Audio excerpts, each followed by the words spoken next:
Today we will start lesson solution. Chemistry ਦਾ ਬੇਟੇ first ਜਿਹੜਾ term ਦਾ ਆਪਣਾ ਸਿਲੇਬਸ ਆ ਸੈਸ਼ਨ 22-23 ਦਾ ਲੈਸਨ ਆ ਜਿਹੜਾ ਸੋਲਿਊਸ਼ਨ, ਇਹਨੂੰ ਸਟਾਰਟ ਕਰਦੇ ਹਾਂ ਅੱਜ। ਸੋਲਿਊਸ਼ਨ ਦੇ ਵਿੱਚ ਸਭ ਤੋਂ ਪਹਿਲਾਂ ਆਪਾਂ ਡੈਫੀਨੇਸ਼ਨ ਕਰਦੇ ਹਾਂ। ਦੇਖੋ ਸਿੰਪਲ ਆ, ਸੋਲਿਊਸ਼ਨ ਮਤਲਬ ਘੋਲ ਇੱਕ, ਜਿਵੇਂ ਕਿ ਤੁਸੀਂ 9th ਕਲਾਸ ਦੇ ਵਿੱਚ ਪੜ੍ਹਿਆ ਹੋਇਆ ਘੋਲ, ਉਹਦੇ ਵਿੱਚ ਆਪਾਂ ਘੋਲਕ ਅਤੇ ਘੁਲਿਤ ਕੀਤੇ ਸੀ। ਉਹਨਾਂ ਨੂੰ ਆਪਾਂ ਹੁਣ ਉਹੀ ਚੀਜ਼ ਨੂੰ ਆਪਾਂ ਇੰਗਲਿਸ਼ ਦੇ ਵਿੱਚ ਕਰਦੇ ਹਾਂ ਕਿ ਥੋੜ੍ਹਾ ਜਿਹਾ ਲੈਸਨ ਆ ਜਿਹੜਾ ਐਲੈਬੋਰੇਟ ਹੋ ਜਾਊਗਾ। ਆਪਾਂ ਕੰਸਨਟ੍ਰੇਸ਼ਨ ਨੂੰ ਮੇਜਰ ਕਰਾਂਗੇ ਕਿਸ ਤਰ੍ਹਾਂ ਕਰਨੀ ਆ। ਸੋਲਿਊਸ਼ਨ ਦੀ ਦੇਖੋ ਡੈਫੀਨੇਸ਼ਨ ਸਕਰੀਨ 'ਤੇ ਤੁਹਾਡੇ ਸਾਹਮਣੇ ਆ।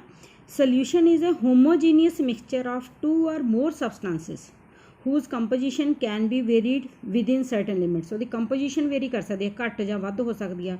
ਸਲਿਊਟ ਘੱਟ ਆ ਜਾਂ ਸੋਲਵੈਂਟ ਵੱਧ ਆ, ਇਸ ਤਰ੍ਹਾਂ ਕੁਛ ਨਾ ਕੁਛ ਵੇਰੀ ਕਰ ਸਕਦਾ ਹੈ। ਜਿਹੜੇ ਆਪਾਂ ਇਹਦੇ ਵਿੱਚ ਪਾਉਂਦੇ ਆਂਗੇ, ਜਿਹੜਾ ਆਪਾਂ ਚੀਜ਼ ਨੂੰ ਘੱਟ ਮਾਤਰਾ ਵਿੱਚ ਪਾਉਂਦੇ ਹਾਂ ਉਹਨੂੰ ਆਪਾਂ ਕਹਿੰਦੇ ਹਾਂ ਸੋਲਿਊਟ, ਅਤੇ ਜਿਹਨੂੰ ਵੱਧ ਮਾਤਰਾ ਵਿੱਚ ਪਾਉਂਦੇ ਹਾਂ ਆਪਾਂ ਉਹਨੂੰ ਕਹਿੰਦੇ ਹਾਂ ਸੋਲਵੈਂਟ। ਸੋਲਿਊਟ ਅਤੇ ਸੋਲਵੈਂਟ ਦੋਨੋਂ ਮਿਲ ਕੇ ਮਿਕਸਚਰ ਜਦੋਂ ਬਣ ਗਿਆ ਉਹਨੂੰ ਆਪਾਂ ਕਹਿ ਦਿੰਦੇ ਹਾਂ ਸੋਲਿਊਸ਼ਨ।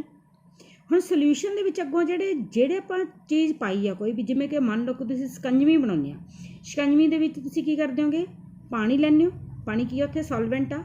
ਸ਼ੂਗਰ ਪਾਉਂਦੇ ਹੋ ਉਹਦੇ ਵਿੱਚ ਤੁਸੀਂ, ਉਹ ਸੋਲਿਊਟ ਆ। ਕੰਪੋਨੈਂਟ ਕਿੰਨੇ ਪਾ ਦਿੱਤੇ ਉਹਦੇ ਵਿੱਚ, ਸਬਸਟੈਂਸਿਸ ਮੇਕਿੰਗ ਦਾ ਸੋਲਿਊਸ਼ਨ, ਜਿਹੜੇ ਸਬਸਟੈਂਸ ਸੋਲਿਊਸ਼ਨ ਨੂੰ ਬਣਾਉਂਦੇ ਨੂੰ ਆਪਾਂ ਨੂੰ ਕੰਪੋਨੈਂਟਸ ਕਹਿੰਦੇ ਹੈਗੇ। ਟੋਟਲ ਕੰਪੋਨੈਂਟ ਉਹ ਸੋਲਿਊਸ਼ਨ ਦੇ ਵਿੱਚ 2 ਨੇ ਕੰਪੋਨੈਂਟ, ਉਹਦੇ ਵਿੱਚ ਇੱਕ 3 ਨੇ ਕੰਪੋਨੈਂਟ, ਉਹਦੇ ਹਿਸਾਬ ਦੇ ਨਾਲ ਆਪਾਂ ਸੋਲਿਊਸ਼ਨ ਨੂੰ ਕਹਿੰਦੇ ਹਾਂ। 2 ਨੇ ਕੰਪੋਨੈਂਟ ਤਾਂ ਬਾਈਨਰੀ ਸੋਲਿਊਸ਼ਨ ਹੋ ਗਿਆ, 3 ਨੇ ਤਾਂ ਟਰਨਰੀ ਹੋ ਗਿਆ, 4 ਨੇ ਤਾਂ ਕੁਆਟਰਨਰੀ ਹੋ ਗਿਆ। ਇਸ ਤਰ੍ਹਾਂ ਆਪਾਂ ਕੰਪੋਨੈਂਟ ਦੇ ਬੇਸ 'ਤੇ ਆਪਾਂ ਸੋਲਿਊਸ਼ਨ ਦੀ ਟਾਈਪ ਦੱਸ ਸਕਦੇ ਹੈਗੇ। ਉਸ ਤੋਂ ਬਾਅਦ ਸੋਲਿਊਟ ਅਤੇ ਸੋਲਵੈਂਟ ਤੁਹਾਨੂੰ ਮੈਂ ਦੱਸ ਦਿੱਤਾ ਕਿ ਸੋਲਿਊਟ ਜਿਹੜਾ ਘੱਟ ਮਾਤਰਾ ਵਿੱਚ, ਜਿਵੇਂ ਕਿ ਸ਼ਿਕੰਜਵੀ ਵਿੱਚ ਜਿਹੜੀ ਤੁਸੀਂ ਚੀਨੀ ਪਾਈ ਹੈ ਨਾ, ਸ਼ੂਗਰ ਜਿਹੜੀ ਡਿਜ਼ੋਲਵ ਕੀਤੀ ਹੈ ਤੁਸੀਂ, ਦੈਟ ਇਜ਼ ਅ ਸੋਲਿਊਟ। ਅਤੇ ਜਿਹੜਾ ਵਾਟਰ ਆ ਮੈਕਸੀਮਮ ਅਮਾਊਂਟ ਦੇ ਵਿੱਚ ਲਿਆ ਤੁਸੀਂ, ਉਸ ਨੂੰ ਆਪਾਂ ਕਹਿੰਦੇ ਹਾਂ ਸੋਲਵੈਂਟ। ਹੁਣ ਨੈਕਸਟ ਨੇ ਟਾਈਪਸ ਆਫ ਸੋਲਿਊਸ਼ਨਸ ਦੱਸੇ ਹੋਏ ਨੇ। ਟਾਈਪਸ ਆਫ ਸੋਲਿਊਸ਼ਨਸ ਦੇ ਵਿੱਚ ਸੋਲਿਊਟ ਅਤੇ ਸੋਲਵੈਂਟ ਅਤੇ ਉਸ ਦੀਆਂ ਐਗਜ਼ਾਮਪਲਸ, ਇਹ ਜ਼ਰੂਰ ਤੁਸੀਂ ਇੱਕ ਯਾਦ ਕਰ ਲਿਓ। 1 ਨੰਬਰ ਮਾਰਕ ਦੇ ਵਿੱਚ 1 ਮਾਰਕ ਕੁਐਸਚਨ ਦੇ ਵਿੱਚ ਆ ਜਾਂਦਾ ਇਹ। ਜਿਵੇਂ ਕਿ ਗੈਸੀਅਸ ਸੋਲਿਊਸ਼ਨਸ ਨੇ। ਪਹਿਲਾਂ ਗੈਸੀਅਸ ਸੋਲਿਊਸ਼ਨ ਦੇ ਵਿੱਚ ਕੀ ਮਤਲਬ ਕਿ ਸੋਲਵੈਂਟ ਆਪਾਂ ਗੈਸ ਹੀ ਲੈਣਾ ਆ, ਪਰ ਜਿਹੜਾ ਸੋਲਿਊਟ ਆ ਉਹ ਗੈਸ ਜਾਂ ਲਿਕੁਇਡ ਅਤੇ ਸੋਲਿਡ ਤਿੰਨਾਂ ਦੀ ਇੱਕ ਐਗਜ਼ਾਮਪਲ। ਫਿਰ ਹੈਗੇ ਨੇ ਲਿਕੁਇਡ ਸੋਲਿਊਸ਼ਨਸ, ਉਹਦੇ ਵਿੱਚ ਵੀ ਇਸੇ ਤਰ੍ਹਾਂ ਹੀ ਆ। ਲਿਕੁਇਡ ਸੋਲਿਊਸ਼ਨ ਮਤਲਬ ਸੋਲਵੈਂਟ ਹੈ ਜਿਹੜਾ ਉਹ ਲਿਕੁਇਡ ਹੋਏਗਾ, ਔਰ ਸੋਲਿਊਟ ਹੈ ਜਿਹੜਾ ਉਹ ਗੈਸ, ਲਿਕੁਇਡ ਅਤੇ ਸੋਲਿਡ ਤਿੰਨਾਂ ਦੀ ਇੱਕ ਐਗਜ਼ਾਮਪਲ ਸਾਹਮਣੇ ਲਿਖੀ ਹੋਈ ਹੈ ਸਕਰੀਨ 'ਤੇ। ਨੈਕਸਟ ਸੋਲਿਡ ਦੀ ਇਸੇ ਤਰ੍ਹਾਂ ਹੀ ਕਿ ਸੋਲਿਡ ਕੀ ਹੋਏਗਾ, ਸੋਲਵੈਂਟ ਹੋਏਗਾ, ਔਰ ਜਿਹੜਾ ਸੋਲਿਊਟ ਹੋਏਗਾ ਉਹ ਗੈਸ, ਲਿਕੁਇਡ ਅਤੇ ਸੋਲਿਡ ਤਿੰਨਾਂ ਦੀ ਇੱਕ ਅਲੱਗ-ਅਲੱਗ ਐਗਜ਼ਾਮਪਲ ਆ। ਨੈਕਸਟ ਹੈਗਾ ਐਕੁਅਸ ਸੋਲਿਊਸ਼ਨ ਅਤੇ ਨੋਨ ਐਕੁਅਸ ਸੋਲਿਊਸ਼ਨ। ਇਹਦੇ ਵਿੱਚ ਵੀ ਬੱਚੇ ਕਾਫੀ ਵਾਰੀ ਪੁੱਛਦੇ ਰਹਿੰਦੇ ਨੇ ਵੀ ਮੈਡਮ ਐਕੁਅਸ ਸੋਲਿਊਸ਼ਨ ਕਿਹੜਾ ਹੁੰਦਾ ਆ। ਐਕੁਅਸ ਸੋਲਿਊਸ਼ਨ ਉਹ ਹੁੰਦਾ ਆ ਜਿਹਦੇ ਵਿੱਚ ਆਪਾਂ ਸੋਲਵੈਂਟ ਆ ਪਾਣੀ ਨੂੰ ਲੈਂਦੇ ਹਾਂ, ਠੀਕ ਆ, ਵਾਟਰ ਇਜ਼ ਦਾ ਸੋਲਵੈਂਟ, ਉਹ ਕਹਿੰਦੇ ਆਪਾਂ ਐਕੁਅਸ ਸੋਲਿਊਸ਼ਨ। ਨੋਨ ਐਕੁਅਸ ਹੋਊਗਾ, ਬਸ ਅੰਡਰਸਟੂਡ ਹੀ ਹੋ ਗਿਆ ਕਿ ਜਿਹਦੇ ਵਿੱਚ ਪਾਣੀ ਨਹੀਂ ਹੋਏਗਾ, ਹੋਰ ਕੋਈ ਸੋਲਵੈਂਟ ਹੋਏਗਾ। ਹੋਰ ਕਿਹੜਾ ਹੋਏਗਾ ਪਾਣੀ ਤੋਂ ਬਿਨਾਂ, ਈਥਰ ਹੋਏਗਾ, ਬੈਂਜੀਨ ਜਾਂ CCl4, ਕਾਰਬਨ ਟੈਟਰਾਕਲੋਰਾਈਡ ਹੋ ਗਿਆ। ਇਹ ਨੇ ਜੇਕਰ ਇਹ ਨੋਨ ਐਕੁਅਸ, ਯਾਨੀ ਕਿ ਪਾਣੀ ਤੋਂ ਬਿਨਾਂ ਜਿਹੜਾ ਹੋਰ ਕੋਈ ਵੀ ਆਪਾਂ ਸੋਲਵੈਂਟ ਯੂਜ਼ ਕਰਦੇ ਹਾਂ ਤਾਂ ਉਸ ਨੂੰ ਆਪਾਂ ਕੀ ਕਹਿੰਦੇ ਹਾਂ, ਨੋਨ ਐਕੁਅਸ ਸੋਲਿਊਸ਼ਨ। ਨੈਕਸਟ ਆਪਾਂ ਕਰਦੇ ਹਾਂ ਇਹਦੀ ਕੰਸਨਟ੍ਰੇਸ਼ਨ। ਹੁਣ ਆਪਾਂ ਇਸ ਦੀ ਕੰਸਨਟ੍ਰੇਸ਼ਨ ਨੂੰ ਕਿਵੇਂ ਮੇਜਰ ਕਰਨਾ।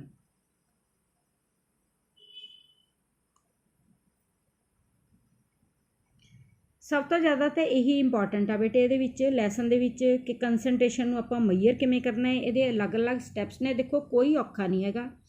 Methods for expressing the concentration of solution. Concentration ਦਾ ਮਤਲਬ ਹੁੰਦਾ ਉਹਦਾ ਗਾੜਾਪਣ, ਕਿ ਕਿੰਨਾ ਕੁ ਸੋਲਿਊਸ਼ਨ ਗਾੜਾ ਕਦੇ ਨਾ ਹੋਊਗਾ। ਜੇ ਆਪਾਂ ਉਹਦੇ ਵਿੱਚ ਸੋਲਿਊਟ ਪਾਵਾਂਗੇ ਸੋਲਵੈਂਟ ਦੇ ਵਿੱਚ ਤਾਂ ਹੀ ਗਾੜਾ ਹੋਏਗਾ ਨਾ। ਜੇਕਰ ਦੇਖੋ ਪਾਣੀ ਦੇ ਵਿੱਚ ਆਪਾਂ ਚੀਨੀ ਪਾਈਏ, ਜੇ ਤਾਂ 2 ਚਮਚ ਪਾਈਏ 1 ਲੀਟਰ ਦੇ ਵਿੱਚ ਤਾਂ ਪਤਲਾ ਸੋਲਿਊਸ਼ਨ, ਤਾਂ ਆਪਾਂ ਕੰਸਨਟ੍ਰੇਸ਼ਨ ਦੱਸ ਦਾਂਗੇ ਵੀ ਕਿੰਨੀ ਕੁ ਚੀਨੀ ਪਾਈ ਹੈ। ਤੁਹਾਡੇ ਮਦਰ ਪੁੱਛਦੇ ਨੇ ਜਾਂ ਤਾਂ ਕਿੰਨੀ ਕੁ ਪਾਈ ਸੀ, ਇਹਦਾ ਮਤਲਬ ਤੁਹਾਨੂੰ ਕੰਸਨਟ੍ਰੇਸ਼ਨ ਪੁੱਛ ਰਹੇ ਨੇ, ਪਾਣੀ ਦੇ ਵਿੱਚ ਚੀਨੀ ਕਿੰਨੀ ਕੁ ਪਾਈ ਹੋਈ ਹੈ। ਤੁਸੀਂ ਕਹੋਗੇ 2 ਚਮਚ, ਉਹ ਕਹਿਣਗੇ ਨਹੀਂ ਵੀ ਥੋੜ੍ਹੀ ਆ, ਹੋਰ ਪਾਓ ਇਹਦੇ ਵਿੱਚ, ਠੀਕ ਹੈ ਨਾ। ਉਹ ਕਹਿਣ ਫਿਰ ਤੁਸੀਂ ਕਹਿੰਦੇ ਕਿ ਅਸੀਂ 10 ਚਮਚ ਪਾ ਦਿੱਤੇ ਉਹਦੇ ਵਿੱਚ, ਤਾਂ ਕੰਸਨਟ੍ਰੇਸ਼ਨ ਵੱਧ ਗਈ। ਆਪਾਂ ਸਿਰਫ ਕੰਸਨਟ੍ਰੇਸ਼ਨ ਹੀ ਪਤਾ ਕਰਨੀ ਹੈ ਇਹਦੇ ਵਿੱਚ। ਇਸ ਕਰਕੇ ਇਸ ਨੂੰ ਬ੍ਰੇਨ ਦੇ ਵਿੱਚ ਇਸ ਤਰ੍ਹਾਂ ਹਊਆ ਜਿਹਾ ਨਾ ਲਵੋ ਕਿ ਕੰਸਨਟ੍ਰੇਸ਼ਨ ਮੇਜਰ ਕਰਨੀ, ਮੋਲੈਰਿਟੀ ਵੀ ਮੈਡਮ ਵੀ ਇਹ ਤਾਂ ਔਖਾ ਆ। ਕੋਈ ਔਖਾ ਨਹੀਂ ਹੈਗਾ। ਸਿਰਫ ਬਸ ਤੁਸੀਂ ਇੰਨਾ ਹੀ ਮਾਪਣਾ ਵੀ ਉਹਦੇ ਵਿੱਚ ਸੋਲਿਊਟ ਕਿੰਨਾ ਪਾਇਆ ਹੋਇਆ ਸੋਲਵੈਂਟ ਦੇ ਵਿੱਚ ਜਾਂ ਸੋਲਿਊਸ਼ਨ ਦੇ ਵਿੱਚ। ਇਸ ਤਰ੍ਹਾਂ ਟਾਈਪਸ ਨੇ ਇਹਦੀਆਂ ਅਲੱਗ ਅਲੱਗ। ਸਭ ਤੋਂ ਪਹਿਲਾਂ ਸੌਖਾ ਕੀ ਆ, ਸੌਖਾ ਜਿਹਾ ਜਿਹੜਾ ਇੱਕ ਪੁਆਇੰਟ ਆ, ਮਾਸ ਪਰਸੈਂਟੇਜ ਕੱਢਣੀ ਆਪਾਂ ਔਰ ਵੋਲਿਊਮ ਪਰਸੈਂਟੇਜ। ਮਾਸ ਪਰਸੈਂਟੇਜ ਦਾ ਮਤਲਬ ਕਿ ਜਿਹੜਾ ਅਸੀਂ ਮਾਸ ਪਾਇਆ ਕੰਪੋਨੈਂਟ ਉਹਦੇ ਵਿੱਚ ਸੋਲਿਊਸ਼ਨ ਦੇ ਵਿੱਚ, ਤੇ ਟੋਟਲ ਮਾਸ ਸੋਲਿਊਸ਼ਨ ਦਾ ਕਿੰਨਾ ਬਣ ਗਿਆ ਉਹਦੀ ਪਰਸੈਂਟੇਜ ਕਿੰਨੀ ਹੈ। ਪਰਸੈਂਟੇਜ ਤਾਂ ਤੁਹਾਨੂੰ ਪਤਾ ਹੀ ਵੀ ਆਪਾਂ 100 ਦੇ ਨਾਲ ਮਲਟੀਪਲਾਈ ਕਰਦੇ ਆਂਗੇ ਕਿ mass of the component in the solution. ਬਸ ਇਸ ਨੂੰ ਜਿਹੜੀ ਮੈਂ ਤੁਹਾਨੂੰ ਇੱਕ ਐਗਜ਼ਾਮਪਲ ਲਗਾਤਾਰ ਦੇ ਰਹੀ ਹਾਂ ਉਸੇ ਨਾਲ ਕੋਰਿਲੇਟ ਕਰ ਲਓ। ਮਾਸ ਆਫ ਦਾ ਕੰਪੋਨੈਂਟ ਕਿ ਉਹਦੇ ਵਿੱਚ ਤੁਸੀਂ ਸ਼ੂਗਰ ਕਿੰਨੀ ਪਾਈ ਹੈ ਸੋਲਿਊਸ਼ਨ ਦੇ ਵਿੱਚ, ਉਹਦਾ ਮਾਸ ਕਿੰਨਾ ਹੋ ਗਿਆ over total mass of the solution. Total mass solution ਦਾ ਕਿੰਨਾ ਬਣ ਗਿਆ ਉਹ ਕਿ ਸੋਲਿਊਟ ਪਲੱਸ ਸੋਲਵੈਂਟ ਦੋਨਾਂ ਦਾ ਜੋੜ ਕੇ ਟੋਟਲ ਮਾਸ ਕਿੰਨਾ ਬਣ ਗਿਆ ਇਨਟੂ 100। ਇਸ ਤਰ੍ਹਾਂ ਆਪਾਂ ਮਾਸ ਕੰਪੋਨੈਂਟ ਕੱਢ ਸਕਦੇ ਹਾਂ, ਮਾਸ ਪਰਸੈਂਟੇਜ ਕੰਪੋਨੈਂਟ ਕੱਢ ਸਕਦੇ ਹਾਂਗੇ। ਅਤੇ ਜੇਕਰ ਇਹ ਵੇਟ ਦੇ ਵਿੱਚ ਦਿੱਤਾ ਹੋਇਆ ਜਾਣੀ ਕਿ ਇਹਨੂੰ ਆਪਾਂ ਸ਼ਾਰਟ ਫਾਰਮ 'ਚ ਲਿਖ ਲਿਆ ਹੁਣ WA ਕੀ ਆ ਮਤਲਬ A ਕੰਪੋਨੈਂਟ ਜਿਹੜਾ ਪਾਇਆ ਉਹਦਾ ਵੇਟ ਆ ਓਵਰ WA ਸੋਲਿਊਟ ਦਾ ਹੋ ਗਿਆ ਪਲੱਸ WB ਸੋਲਵੈਂਟ ਦਾ, ਦੋਨਾਂ ਦੇ ਵੇਟ ਨੂੰ ਆਪਾਂ ਐਡੀਸ਼ਨ ਕੀਤੀ ਆ ਅਤੇ ਮਲਟੀਪਲਾਈ ਕੀਤਾ 100 ਦੇ ਨਾਲ, ਤਾਂ ਆਪਾਂ ਮਾਸ ਪਰਸੈਂਟੇਜ ਕੱਢ ਲਾਂਗੇ W/WB ਨੂੰ ਲਿਖਦੇ ਹਾਂ। ਜੇਕਰ ਆਪਾਂ ਦੋਨੇ ਲਿਕੁਇਡ ਲੈਂਦੇ ਹੈਗੇ ਤਾਂ ਵੋਲਿਊਮ ਪਰਸੈਂਟੇਜ ਕਰਾਂਗੇ। One and the same thing ਆ, ਕੋਈ ਫਰਕ ਨਹੀਂ। ਉਹਦੇ ਵਿੱਚ ਆਪਾਂ ਵੇਟ ਸੋਲਿਡ ਲਿਆ ਹੋਇਆ, ਸੋਲਿਊਟ ਸੋਲਿਡ ਲਿਆ ਹੋਇਆ, ਅਤੇ ਇਹਦੇ ਵਿੱਚ ਕੀ ਆਪਾਂ ਲਿਕੁਇਡ ਲਿਆ, ਜਿਵੇਂ ਕਿ ਤੁਸੀਂ ਨਿੰਬੂ ਦਾ ਰਸ ਪਾਣੀ ਦੇ ਵਿੱਚ ਪਾਤਾ ਹੁਣ, ਠੀਕ ਹੈ। ਤਾਂ ਵੋਲਿਊਮ ਉਹਦੇ ਵਿੱਚ ਵੋਲਿਊਮ ਪਰਸੈਂਟੇਜ ਕੱਢਣਾ, ਬਸ ਵੋਲਿਊਮ ਆਫ A ਹੋ ਗਿਆ, ਜਾਣੀ ਕਿ ਨਿੰਬੂ ਦਾ ਰਸ ਆ ਉਹਦਾ ਵੋਲਿਊਮ ਕਿੰਨਾ ਹੋ ਗਿਆ A, ਅਤੇ volume of A plus B, A ਦੇ ਵਿੱਚ ਕੀ ਹੋ ਗਿਆ ਨਿੰਬੂ ਦਾ ਰਸ ਹੋ ਗਿਆ ਪਲੱਸ ਵੋਲਿਊਮ B ਪਾਣੀ ਦਾ ਹੋ ਗਿਆ ਇਨਟੂ 100, ਉਹ 'ਚ ਵੋਲਿਊਮ ਪਰਸੈਂਟੇਜ ਹੋਗਾ V/V, ਇਹਨੂੰ ਆਪਾਂ ਡਿਨੋਟ ਕਰਦੇ ਹਾਂ। ਨੈਕਸਟ ਹੈਗਾ mass by volume percentage is the mass of the solute dissolved in 100 millilitre of the solution, ਜੇਕਰ ਮਾਸ ਬਾਏ ਵੋਲਿਊਮ ਹੋ ਗਿਆ। ਅਤੇ ਨੈਕਸਟ ਹੈਗਾ ਪਾਰਟਸ ਪਰ ਮਿਲੀਅਨ। ਹੁਣ ਪਾਰਟਸ ਪਰ ਮਿਲੀਅਨ ਵੀ ਕੁਛ ਨਹੀਂ ਆ, ਆਪਾਂ 100 ਦੇ ਵਿੱਚੋਂ ਕੱਢਿਆ ਸੀ ਨਾ, ਹੁਣ ਆਪਾਂ ਮਿਲੀਅਨ ਦੇ ਵਿੱਚੋਂ ਕੱਢਣਾ, ਬਸ 10⁶ ਕਰਨਾ। ਮਿਲੀਅਨ ਕਿੰਨਾ ਹੁੰਦਾ 10⁶ ਹੁੰਦਾ। ਤਾਂ ਉਸੇ ਤਰ੍ਹਾਂ ਸੇਮ ਕਰਨਾ, ਮਾਸ ਆਫ ਦਾ ਕੰਪੋਨੈਂਟ ਲੈ ਲੈਣਾ A1 the over total mass of solution, ਯਾਨੀ ਕਿ mass of component A plus mass of component B into 10⁶। ਜੋ 10⁶ ਕਰਤਾ ਤਾਂ ਪਾਰਟਸ ਬਣ ਗਏ। ਪਾਰਟਸ ਮਤਲਬ ਉਸ ਕੰਪੋਨੈਂਟ ਦਾ ਪਾਰਟ ਕਿਹਦੇ ਵਿੱਚੋਂ ਪਰ ਮਿਲੀਅਨ, ਕਿ 1 ਮਿਲੀਅਨ ਦੇ ਵਿੱਚ ਕਿੰਨਾ ਹੋਏਗਾ।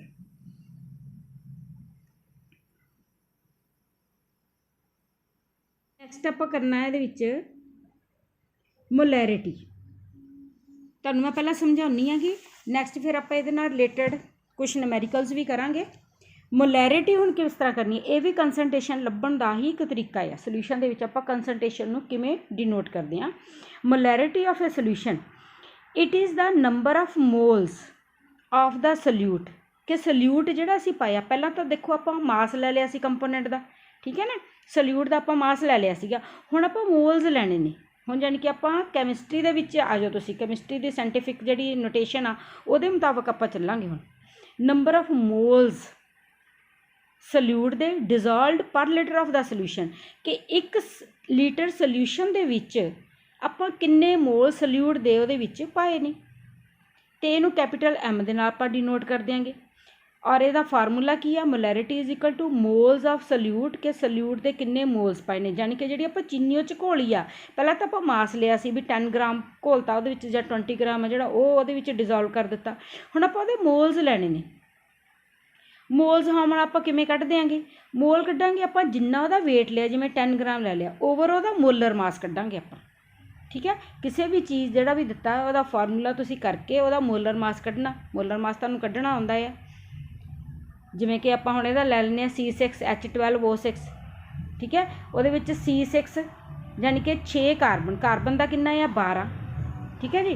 12 6 ਨੂੰ ਤੁਸੀਂ 12 ਨਾਲ ਮਲਟੀਪਲਾਈ ਕਰੋਗੇ, ਪਲੱਸ H12 ਹਾਈਡਰੋਜਨ ਦਾ 1 ਹੁੰਦਾ ਆ, ਉਹਨੂੰ 12 ਨਾਲ ਮਲਟੀਪਲਾਈ ਕਰਕੇ, ਪਲੱਸ O6 ਆਕਸੀਜਨ ਦਾ ਕਿੰਨਾ ਆ 16, ਅਤੇ ਉਹਨੂੰ 6 ਦੇ ਨਾਲ ਮਲਟੀਪਲਾਈ ਕਰਕੇ ਜਿੰਨਾ ਟੋਟਲ ਆ ਗਿਆ ਉਹ ਉਹਦਾ ਮੋਲਰ ਮਾਸ ਆ ਜਾਊਗਾ। ਆਪਾਂ ਹੁਣ ਨੂਮੈਰੀਕਲ ਕੱਢਾਂਗੇ, ਉਹਦੇ ਵਿੱਚ ਤੁਹਾਨੂੰ ਕਾਫੀ ਸਮਝ ਆ ਜਾਊਗਾ, ਘਬਰਾਓ ਨਾ, ਬਹੁਤ ਸੌਖਾ ਹੈ ਇਹ। Molarity is equal to NB ਹੋ ਗਿਆ, ਯਾਨੀ ਕਿ ਆਪਾਂ ਸੋਲਿਊਟ ਲਿਆ ਜਿਹੜਾ, ਮੋਲਸ ਆਫ ਸੋਲਿਊਟ ਹੋ ਗਏ, ਓਵਰ V ਹੋ ਗਿਆ, ਵੋਲਿਊਮ ਹੋ ਗਿਆ ਕਿਹਦਾ ਸੋਲਿਊਸ਼ਨ ਦਾ ਲੈਣਾ, ਬਸ ਇਹ ਧਿਆਨ ਰੱਖਣਾ। ਇਨ ਲੀਟਰਸ ਦੇ ਵਿੱਚ, ਜੇਕਰ ਆਪਾਂ ਇਹ ਲੀਟਰ ਦੇ ਵਿੱਚ ਨਹੀਂ ਲੈਂਦੇ, ਆਪਾਂ ਮਿਲੀ ਲੀਟਰ ਦੇ ਵਿੱਚ ਲੈਂਦੇ ਹਾਂ, ਤਾਂ ਆਪਾਂ 1000 ਦੇ ਨਾਲ ਮਲਟੀਪਲਾਈ ਕਰਾਂਗੇ, ਠੀਕ ਹੈ। ਇੱਥੇ ਲਿਖਿਆ ਨਾ NB ਓਵਰ V ਇੰਟੂ 1000, ਇੱਥੇ ਜਿਹੜਾ V ਹੈ ਇੱਥੇ ਮਿਲੀ ਲੀਟਰ 'ਚ ਆ, ਫਿਰ ਆਪਾਂ 1000 ਦੇ ਨਾਲ ਉਸਨੂੰ ਮਲਟੀਪਲਾਈ ਕਰਾਂਗੇ। यूनिट्स ਇਹਦੇ ਕੀ ਹੋਣਗੇ ਹੁਣ ਮੋਲ ਪਰ ਲੀਟਰ, ठीक है ना। ਉੱਪਰ ਮੋਲਸ ਹੋ ਗਏ ਸੋਲਿਊਟ ਦੇ ਤੇ ਹੇਠਾਂ ਵੋਲਿਊਮ ਆ ਜਿਹੜਾ ਆਪਾਂ ਲੀਟਰ ਦੇ ਵਿੱਚ ਲਿਆ ਮੋਲ ਪਰ ਲੀਟਰ, ਜਾਂ ਆਪਾਂ ਇਹਨੂੰ ਕੈਪੀਟਲ M ਦੇ ਨਾਲ ਵੀ ਡਿਨੋਟ ਕਰ ਦਾਂਗੇ। ਹੁਣ ਮੋਲਸ ਕਿਵੇਂ ਕੱਢਣੇ ਨੇ ਦੇਖੋ, ਇਹ ਵੀ ਦੱਸਿਆ ਹੋਇਆ mass of solute over molar mass of solute. Next ਇਸੇ ਤਰ੍ਹਾਂ ਆਪਾਂ ਕਰਨਾ ਮੋਲੈਲਿਟੀ। ਮੋਲੈਲਿਟੀ ਔਰ ਇੱਕ ਇਹ ਦੇਖਣਾ ਬੇਟੇ ਜਿਹੜਾ ਮੋਲੈਰਿਟੀ ਆ ਨਾ ਇਹ ਟੈਂਪਰੇਚਰ ਤੇ ਡਿਪੈਂਡੈਂਟ ਆ, ਕਿਉਂਕਿ ਇਹਦੇ ਵਿੱਚ ਆਪਾਂ ਕੀ ਲਿਆ ਹੋਇਆ ਵੋਲਿਊਮ ਲਿਆ, ਇਹਦੇ ਵਿੱਚ ਆਪਾਂ ਕੀ ਲਿਆ ਵੋਲਿਊਮ। ਇਹ ਦੇਖੋ ਇਹ ਵੋਲਿਊਮ ਲਿਆ ਹੋਇਆ, ਵੋਲਿਊਮ ਆ ਨਾ ਜਿਹੜਾ ਉਹ ਕੀ ਕਰਦਾ ਟੈਂਪਰੇਚਰ ਦੇ ਵਧਣ ਦੇ ਨਾਲ ਜਾਂ ਘਟਣ ਦੇ ਨਾਲ ਵੋਲਿਊਮ ਚੇਂਜ ਹੋ ਜਾਂਦਾ ਹਮੇਸ਼ਾ। ਪਰ ਜਿਹੜਾ ਮਾਸ ਜਿੰਨਾ ਆਪਾਂ ਵੇਟ ਤੋਲ ਕੇ ਜਿੰਨਾ ਲੈ ਲਿਆ, ਜਾਣੀ ਕਿ 1 ਲੀਟਰ ਆਪਾਂ ਪਾਣੀ ਲੈ ਲਿਆ ਮੰਨ ਲਓ, ਠੀਕ ਹੈ ਨਾ।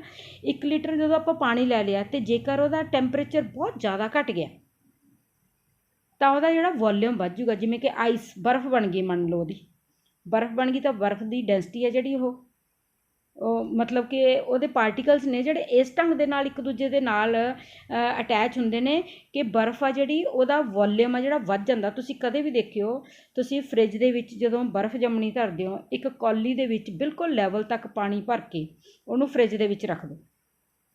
ਜਦੋਂ ਤੁਸੀਂ ਉਹ ਬਰਫ਼ ਜੰਮ ਗਈ ਉਹਨੂੰ ਬਾਹਰ ਕੱਢੋਗੇ ਤਾਂ ਉਹਦੇ ਵਿੱਚ ਕੀ ਹੋਊਗਾ ਥੋੜ੍ਹਾ ਜਿਹਾ ਉੱਪਰ ਨੂੰ ਉੱਠਿਆ ਹੋਇਆ ਹੋਊਗਾ। ਜਿਹੜਾ ਥੋੜ੍ਹਾ ਜਿਹਾ ਉੱਪਰ ਨੂੰ ਉੱਠਿਆ ਹੋਇਆ ਇਹਦਾ ਮਤਲਬ ਕੀ ਹੋ ਗਿਆ ਉਹਦਾ ਵੋਲਿਊਮ ਵੱਧ ਗਿਆ। ਤੁਸੀਂ ਤਾਂ ਕੌਲੀ ਬਿਲਕੁਲ ਪਲੇਨ ਕਰਕੇ ਭਰੀ ਸੀ ਨਾ, ਇਹ ਮਤਲਬ ਉਹਦਾ ਵੋਲਿਊਮ ਵੱਧ ਗਿਆ। ਇਹਦਾ ਮਤਲਬ ਪਾਇਆ ਤਾਂ ਤੁਸੀਂ ਪਾਣੀ ਉਨਾ ਹੀ ਆ ਨਾ, ਜੇਕਰ ਤੁਸੀਂ ਨਾਪ ਕੇ ਵੀ ਉਹਨੂੰ ਪਾਉਂਦੇ ਹੋਗੇ ਤਾਂ ਤੁਸੀਂ ਪਾਣੀ ਤਾਂ ਉਨਾ ਹੀ ਪਾਇਆ, ਉਨੇ ਦੀ ਬਰਫ਼ ਜੰਮੀ ਹੈਗੀ, ਕੁਛ ਡੁੱਲਿਆ ਨਹੀਂ ਉਹਦੇ ਵਿੱਚੋਂ, ਕੁਛ ਨਹੀਂ ਹੋਇਆ। ਇਹਦਾ ਮਤਲਬ ਉਹਦਾ ਵੋਲਿਊਮ ਇਨਕਰੀਜ਼ ਹੋ ਗਿਆ। ਇਟ ਮੀਨਸ ਜਿਹੜਾ ਵੋਲਿਊਮ ਹੁੰਦਾ ਸੋਲਿਊਸ਼ਨ ਦਾ ਉਹ ਟੈਂਪਰੇਚਰ 'ਤੇ ਡਿਪੈਂਡ ਕਰਦਾ। ਜਾਂ ਉਹਨੂੰ ਗਰਮ ਕਰ ਦਿੰਦੇ ਹੈਗੇ ਆਪਾਂ, ਬੋਇਲਿੰਗ ਪੁਆਇੰਟ ਦੇ ਨੇੜੇ ਲੈ ਜਾਂਦੇ ਤਾਂ ਵੇਪਰਸ ਬਣ ਜਾਂਦੇ ਨੇ, ਤਾਂ ਵੀ ਉਹਦਾ ਵੋਲਿਊਮ ਹੈ ਜਿਹੜਾ ਤਾਂ ਵੀ ਚੇਂਜ ਹੋ ਜਾਊਗਾ। ਇਸ ਕਰਕੇ ਜਿਹੜਾ ਮੋਲੈਰਿਟੀ ਆ ਉਹ ਟੈਂਪਰੇਚਰ ਤੇ ਡਿਪੈਂਡੈਂਟ ਕਰਦੀ ਆ, ਉਸ ਦਾ ਜਿਹੜਾ ਵੋਲਿਊਮ ਆ ਉਹ ਚੇਂਜ ਹੋ ਜਾਂਦਾ ਹੈ ਟੈਂਪਰੇਚਰ ਦੇ ਨਾਲ। ਜਦ ਕਿ ਹੁਣ ਆਪਾਂ ਗੱਲ ਕਰੀਏ ਮੋਲੈਲਿਟੀ ਦੀ, ਮੋਲੈਲਿਟੀ ਹੈ ਜਿਹੜੀ ਉਹਦੇ 'ਚ ਆਪਾਂ ਕੀ ਲੈਣਾ ਹੈ ਵੇਟ ਲੈਣਾ ਆਪਾਂ ਸੋਲਵੈਂਟ ਦਾ। ਮੋਲਸ ਆਫ ਸੋਲਿਊਟ ਤਾਂ ਦੇਖੋ ਉਸੇ ਤਰ੍ਹਾਂ ਜਿਵੇਂ ਮੋਲੈਰਿਟੀ ਦੇ ਵਿੱਚ ਸੀ, ਪਰ ਵੇਟ ਆਫ ਸੋਲਵੈਂਟ ਲਵਾਂਗੇ ਆਪਾਂ। ਸੋਲਵੈਂਟ ਦਾ ਜਦੋਂ ਆਪਾਂ ਵੇਟ ਲੈ ਰਹੇ ਹਾਂ ਜਾਣੀ ਕਿ ਆਪਾਂ ਪਾਣੀ ਦਾ ਵੇਟ ਲੈ ਰਹੇ ਹਾਂ 1 kg ਲੈ ਲਿਆ ਤਾਂ ਉਹ ਚਾਹੇ ਬਰਫ਼ ਬਣੇ ਤੇ ਚਾਹੇ ਉਹ ਉਬਲੇ ਕੁਛ ਵੀ ਹੋਵੇ, ਚਾਹੇ ਜਦੋਂ ਆਪਾਂ ਉਬਾਲ ਦੇ ਉੱਪਰ ਢੱਕਣ ਰੱਖ ਕੇ ਉਬਾਲਾਂਗੇ ਵੇਪਰਸ ਵਾਪਰ ਕੰਡੈਂਸ ਹੋ ਕੇ ਹੇਠ ਆ ਜਾਣਗੇ, ਪਰ ਵੇਟ ਸੇਮ ਰਹੂਗਾ। ਇਹਦੇ 'ਤੇ ਟੈਂਪਰੇਚਰ ਦਾ ਕੋਈ ਇਫੈਕਟ ਨਹੀਂ ਪਊਗਾ।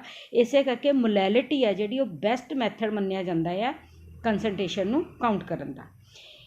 ਮੋਲੈਲਿਟੀ ਦਾ ਦੇਖੋ ਫਾਰਮੂਲਾ ਕੀ ਹੋ ਗਿਆ ਹੁਣ, ਇਹਨੂੰ ਸਮਾਲ m ਦੇ ਨਾਲ ਡਿਨੋਟ ਕਰਦੇ ਨੇ ਔਰ ਇਹਦਾ ਫਾਰਮੂਲਾ ਕੀ ਆ moles of solute over weight of solvent in kg। ਔਰ ਜੇਕਰ ਆਪਾਂ kg ਦੇ ਵਿੱਚ ਨਹੀਂ ਲੈਂਦੇ, ਕਿਲੋਗ੍ਰਾਮ 'ਚ ਨਹੀਂ ਲੈਂਦੇ, ਆਪਾਂ ਗ੍ਰਾਮਾਂ ਦੇ ਵਿੱਚ ਲੈਂਦੇ ਆਂਗੇ, ਦੈਨ ਆਪਾਂ 1000 ਦੇ ਨਾਲ ਇਸ ਨੂੰ ਮਲਟੀਪਲਾਈ ਕਰ ਦਾਂਗੇ। NB ਇੱਥੇ ਕੀ ਆ ਮੋਲਸ ਆਫ ਸੋਲਿਊਟ ਔਰ W ਕੀ ਹੋ ਗਿਆ weight of solvent in grams into 1000 ਕਰਤਾ। ਤੇ ਮੋਲ ਫ੍ਰੈਕਸ਼ਨ ਆਪਾਂ ਨੈਕਸਟ ਅਗਲੀ ਵੀਡੀਓ 'ਚ ਕਰਾਂਗੇ। ਹਾਲੇ ਆਪਾਂ ਇੰਨਾ ਹੀ ਕੀਤਾ ਆ ਔਰ ਇਹਦੇ ਨਾਲ ਰਿਲੇਟਡ ਹੁਣ ਆਪਾਂ ਨੂਮੈਰੀਕਲਸ ਕਰਦੇ ਹਾਂ ਤਾਂ ਕਿ ਤੁਹਾਨੂੰ ਚੰਗੀ ਤਰ੍ਹਾਂ ਸਮਝ ਆ ਜਾਵੇ। ਹੁਣ ਤੱਕ ਜਿਹੜੇ ਆਪਾਂ ਕੀਤੇ ਨੇ, ਫਸਟ ਨੂਮੈਰੀਕਲ ਹੈਗਾ calculate the mass percentage of aspirin in acetonitrile when 6.5 gram of aspirin is dissolved in 450 gram of acetonitrile. ਕਹਿੰਦਾ ਮਾਸ ਪਰਸੈਂਟੇਜ ਕੱਢਣੀ ਆਪਾਂ। ਸਭ ਤੋਂ ਪਹਿਲਾਂ ਜਿਹੜਾ ਆਪਾਂ ਫਾਰਮੂਲਾ ਲਾਇਆ ਮਾਸ of component over total mass component A + B into ਆਪਾਂ 100 ਕੀਤਾ ਸੀ, ਉਹ ਵਾਲਾ ਮਾਸ ਪਰਸੈਂਟੇਜ ਕੱਢਣਾ ਆਪਾਂ। ਠੀਕ ਹੈ ਜੀ। ਇਹਦੇ ਵਿੱਚ ਤੁਸੀਂ ਦੇਖੋ ਕੀ ਦਿੱਤਾ ਹੋਇਆ ਉਹਨੇ, ਮਾਸ ਪਰਸੈਂਟੇਜ ਕਿਹਦੀ ਕੱਢਣੀ ਆਪਾਂ ਐਸਪਿਰਿਨ ਦੀ ਕੱਢਣੀ ਹੈਗੀ। ਕਿਹਦੇ ਵਿੱਚ ਐਸਟੋਨਾਈਟ੍ਰਾਈਲ ਦੇ ਵਿੱਚ, ਜਦੋਂ ਕਿ 6.5 ਗ੍ਰਾਮ ਐਸਪਿਰਿਨ ਡਿਜ਼ੋਲਵ ਕੀਤਾ ਕਿਹਦੇ ਵਿੱਚ 450 ਗ੍ਰਾਮ ਆਫ ਐਸਟੋਨਾਈਟ੍ਰਾਈਲ ਦੇ ਵਿੱਚ। ਦੇਖੋ ਬਹੁਤ ਹੀ ਜ਼ਿਆਦਾ ਈਜ਼ੀ ਆ, ਇਹਨੂੰ ਆਪਾਂ ਹੁਣ ਸੋਲਵ ਕਰਦੇ ਹਾਂ।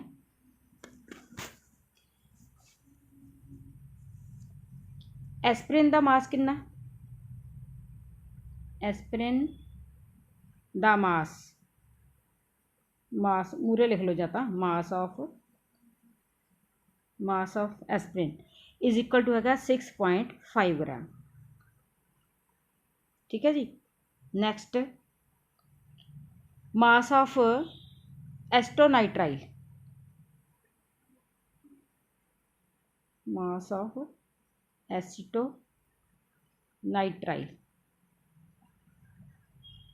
Is equal to 450 gram. ਆਪਾਂ ਮਾਸ परसेंटेज ਕੱਢਣੀ है।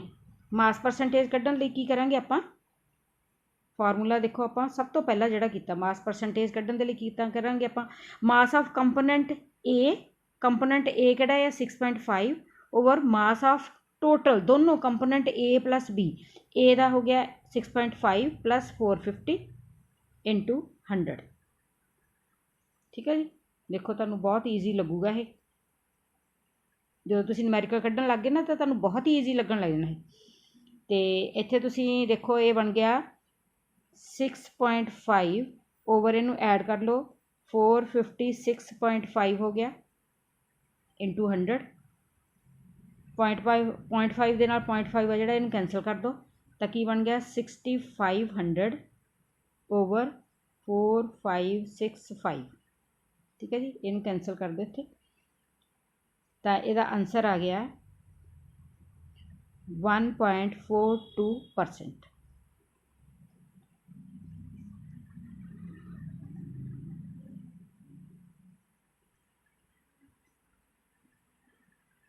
देखो बाकी दे बेटा न्यूमेरिकल ये नाल दे ही ने तुसीं इन्हां नूं सॉल्व करियो क्योंकि जे मैं हर न्यूमेरिकल नूं सॉल्व करन लगी तो वीडियो बहुत लंबी हो जूगी।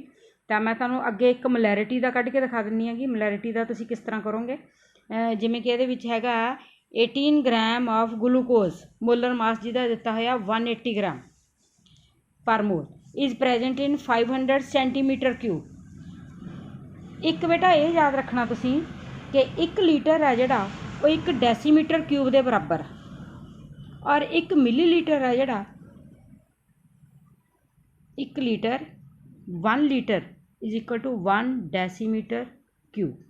ये यूनिट कन्वर्ट करन लगे ध्यान रखियो 1 millilitre is equal to 1 centimetre cube ये बराबर होंदा।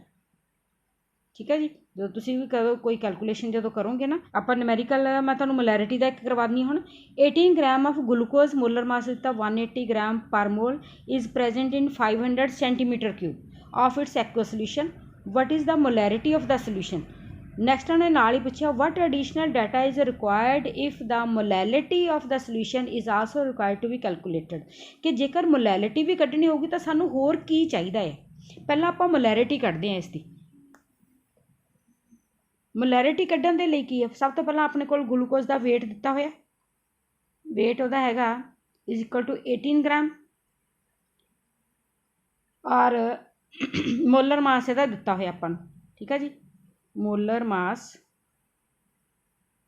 Is equal to 180 gram per mole.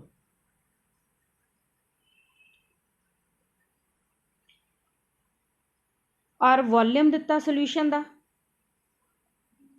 Volume solution का सोल्यूशन दे विच आपां मोलैरिटी दे विच सोल्यूशन की गल करते हैं 500 सेंटीमीटर क्यूब। आपां कढ़नी है मोलैरिटी इज इक्वल टू किहदे बराबर हुंदी है moles of solute over volume of solution. ये सेंटीमीटर क्यूब दे विच है ना जेकर आप सेंटीमीटर क्यूब दे विच लिखते हैं मतलब मिलीलीटर दे विच लिख रहे हैं तो इन्हूं आपां मल्टीप्लाई करांगे लीटर दे विच कढ़न लई 1000 दे नाल।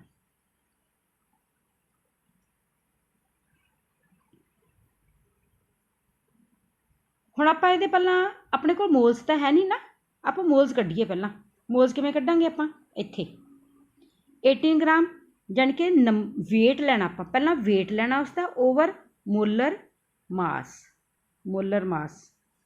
ग्लूकोज का लवांगे ये वेट कितना दिता है 18 मोलर मास कितना 180। ठीक है जी, कितना आ गया 1/10 इज इक्वल टू हो गया 0.1 मोल 0.1 मोल बन गए। बस इस वैल्यू आप इत्थे फिल कर दो इत्थे मोल्स ऑफ सोल्यूट आ गए ना 0.1 ओवर वॉल्यूम कितना है 500 इंटू 1000। ठीक है जी, ये तुहाडा कैलकुलेट करके आ जाऊगा इनू तुसीं कट कर दो 5 हो गया इत्थे तो बन गया 0.2 मोलर बस आ गया आंसर। ठीक है ना, बहुत ईजी है। देखो ਜਦੋਂ ਨਾ ਤੁਸੀਂ ਬਾਰ-ਬਾਰ ਇਹਨਾਂ ਨੂੰ ਕਰੋਗੇ ਸੋਲਵ ਤਾਂ ਬਹੁਤ ਈਜ਼ੀ ਲੱਗਣ ਲੱਗ ਜਾਣਗੇ। ਤੇ ਇਹਦੇ ਵਾਸਤੇ ਕਹਿੰਦਾ ਹੋਰ ਕੀ ਚਾਹੀਦਾ ਆਪਾਂ ਨੂੰ, ਇਹਨੂੰ ਹੋਰ ਕੱਢਣ ਦੇ ਲਈ ਆਪਣੇ ਕੋਲ ਡੈਂਸਿਟੀ ਹੋਣੀ ਚਾਹੀਦੀ ਹੈਗੀ। ਠੀਕ ਆ, ਆਪਣੇ ਕੋਲ ਵੇਟ ਆਫ ਸੋਲਵੈਂਟ ਲੈਣਾ ਸੀ ਨਾ ਆਪਾਂ, ਵੇਟ ਕਿਉਂਕਿ ਜਦੋਂ ਆਪਾਂ ਮੋਲੈਲਿਟੀ ਕੱਢਣੀ ਆ, ਕਿੱਥੇ ਸੀ ਆਪਣਾ ਸਵਾਲ 7th ਵਾਲਾ, ਆਪਾਂ ਮੋਲੈਲਿਟੀ ਕੱਢਣ ਦੇ ਵਾਸਤੇ ਆਪਾਂ ਨੂੰ ਕੀ ਵੇਟ ਆਫ ਸੋਲਵੈਂਟ ਚਾਹੀਦਾ। ਵੇਟ ਆਫ ਸੋਲਵੈਂਟ ਕੱਢਣ ਦੇ ਵਾਸਤੇ ਆਪਾਂ ਨੂੰ ਡੈਂਸਿਟੀ ਚਾਹੀਦੀ ਹੈਗੀ। ਇਸ ਕਰਕੇ ਇਹਦੇ ਵਾਸਤੇ ਲਿਖ ਦਿਓ ਵੀ ਸਾਨੂੰ ਹੋਰ ਕੀ ਚਾਹੀਦਾ, ਵੇਟ ਆਫ ਸੋਲਵੈਂਟ ਚਾਹੀਦਾ ਹੈ, ਉਹਦੇ ਲਈ ਸਾਨੂੰ ਡੈਂਸਿਟੀ ਚਾਹੀਦੀ ਹੈਗੀ। ਇਹ ਤੁਸੀਂ ਆਨਸਰ ਲਿਖ ਸਕਦੇ ਹੋ। ਤੇ ਇੱਕ ਤੁਹਾਨੂੰ ਮੈਂ ਮੋਲੈਲਿਟੀ ਵਾਲਾ ਕੱਢ ਕੇ ਦਿਖਾ ਦਿੰਦੀ ਹਾਂ। ਮੋਲੈਲਿਟੀ ਕੀ ਹੈ, ਦਾ molality of a solution of ethyl alcohol in water is 1.55 molar. ਠੀਕ ਹੈ ਜੀ, ਇਹ ਮੋਲੈਲਿਟੀ ਦਿੱਤੀ ਹੋਈ ਹੈ ਇਹਦੇ ਵਿੱਚ। How many grams of ethyl alcohol are dissolved in 2 kg of water. 2 kg of water ਦੇ ਵਿੱਚ ਕਿੰਨੇ ਡਿਜ਼ੋਲਵ ਕੀਤੇ ਜਾਣ। ਠੀਕ ਹੈ ਜੀ, ਇਹਨੂੰ ਤੁਸੀਂ ਕੱਢ ਸਕਦੇ ਹੋ ਆਰਾਮ ਨਾਲ। ਮੋਲੈਲਿਟੀ ਸੋਲਿਊਸ਼ਨ ਦੀ ਦਿੱਤੀ ਹੋਈ ਹੈਗੀ, ਐਮ ਦਿੱਤੀ ਹੋਈ ਹੈ। How many grams of ethyl alcohol are dissolve, 2 kg ਦੇ ਵਿੱਚ ਕਿੰਨੇ ਹੋਰ ਡਿਜ਼ੋਲਵ ਕੀਤੇ ਜਾਣ। ਮੋਲੈਲਿਟੀ ਦੇ ਵਿੱਚੋਂ ਤੁਸੀਂ ਵੇਟ ਕੱਢ ਲੈਣਾ ਬਸ ਇਹਦੇ ਵਿੱਚੋਂ। ਠੀਕ ਹੈ, ਮੋਲੈਲਿਟੀ ਦਿੱਤੀ ਹੋਈ ਆ, wait of solute over molar ਮਾਸ, ਜਿਹੜਾ ਆਪਾਂ ਵੇਟ ਇਹ ਵਾਲਾ ਫਾਰਮੂਲਾ ਲਗਾ ਕੇ ਇਨਟੂ ਵੇਟ ਆਫ ਸੋਲਵੈਂਟ, ਉਹਦੇ ਤੋਂ ਤੁਸੀਂ ਉਹਦਾ ਵੇਟ ਕੱਢ ਸਕਦੇ ਹੋ। ਦੇਖੋ ਮੈਂ ਤੁਹਾਨੂੰ ਦਿਖਾ ਦਿੰਦੀ ਹਾਂ ਇੱਕ ਵਾਰੀ ਫਾਰਮੂਲਾ ਕੀ ਲਗਾਓਗੇ ਤੁਸੀਂ। ਮੋਲੈਲਿਟੀ ਦੇਖੋ ਆਪਾਂ ਨੂੰ ਦਿੱਤੀ ਹੋਈ ਆ, ਇਜ਼ ਇਕੁਅਲ ਟੂ, ਇਹਦਾ ਫਾਰਮੂਲਾ ਕੀ ਆ, ਆਪਾਂ ਲਾਉਂਦੇ ਹਾਂ ਨਾ moles of solute. Moles of solute ਨੂੰ ਹੋਰ ਕਿਵੇਂ ਲਿਖ ਸਕਦੇ ਆਪਾਂ, ਇੱਥੇ ਲਿਖਣਾ moles of solute over weight of solvent into ਕਰਦੇ ਹਾਂ ਆਪਾਂ 1000। ਹੁਣ ਜਿਹੜਾ ਮੋਲਸ ਆਫ ਸੋਲਿਊਟ ਆ ਉਹਨੂੰ ਕੱਢਣ ਲਈ ਕੀ ਕਰਾਂਗੇ ਆਪਾਂ, ਫਾਰਮੂਲੇ ਨੂੰ ਇਸ ਤਰ੍ਹਾਂ ਵੀ ਲਿਖ ਸਕਦੇ ਹਾਂ ਆਪਾਂ, wait of solute over molar ਮਾਸ, ਠੀਕ ਹੈ ਜੀ,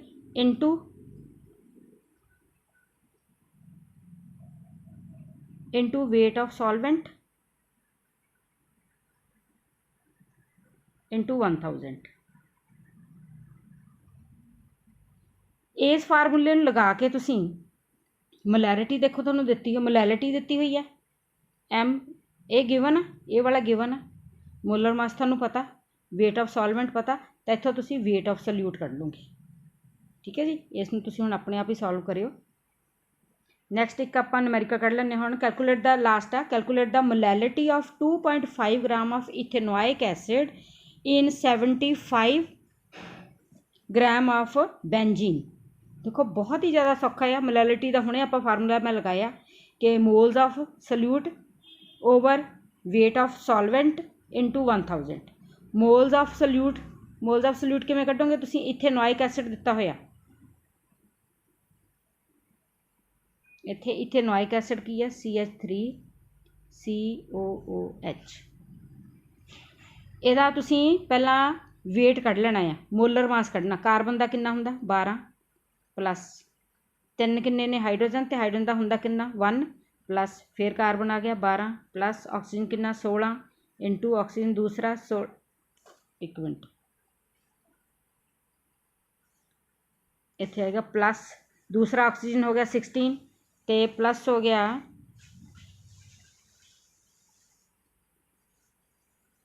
ਪਲੱਸ ਕਿੰਨਾ ਹੋ ਗਿਆ, ਇੱਕ ਹਾਈਡਰੋਜਨ ਹੋ ਗਈ 1 ਇਹਦਾ ਹੋ ਗਿਆ।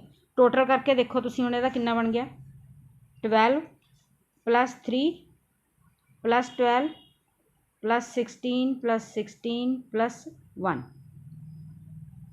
ਠੀਕ ਹੈ ਜੀ, 12 ਅਤੇ 3 ਕਿੰਨੇ ਹੋ ਗਏ 15 ਪਲੱਸ 12 16 32 ਅਤੇ 1 33 ਹੋ ਗਏ।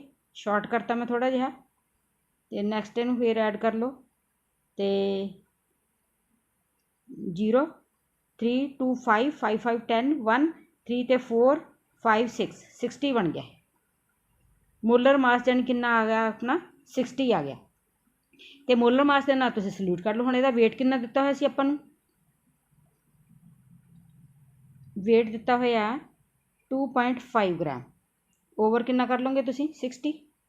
ਠੀਕ ਹੈ ਜੀ, ਇਹਦੇ ਨਾਲ ਕਿੰਨੇ ਆਉਣਗੇ, ਇਹਦੇ ਨਾਲ ਕੀ ਆ ਜਾਣਗੇ ਮੋਲਸ ਆ ਜਾਣਗੇ। ਅਤੇ ਓਵਰ ਵੇਟ ਕਿਹਦਾ ਦਿੱਤਾ ਹੋਇਆ ਆਪਾਂ ਨੂੰ, ਬੈਂਜੀਨ ਦਾ ਦਿੱਤਾ, ਸੋਲਵੈਂਟ ਦਾ ਵੇਟ ਦਿੱਤਾ ਹੋਇਆ, ਇਹਦੇ ਨਾਲ ਮੋਲ ਨਿਕਲੇ ਮੋਲ ਦਾ ਵੇਟ ਆਪਾਂ ਨੂੰ ਬੈਂਜ਼ੀਨ ਦਾ 75 × 1000 ਕਰ ਦੇਣਾ, ਬਸ ਇਸ ਦੇ ਨਾਲ ਤੁਹਾਡਾ ਨਿਊਮੈਰੀਕਲ ਸੋਲਵ ਹੋ ਜਾਣਾ।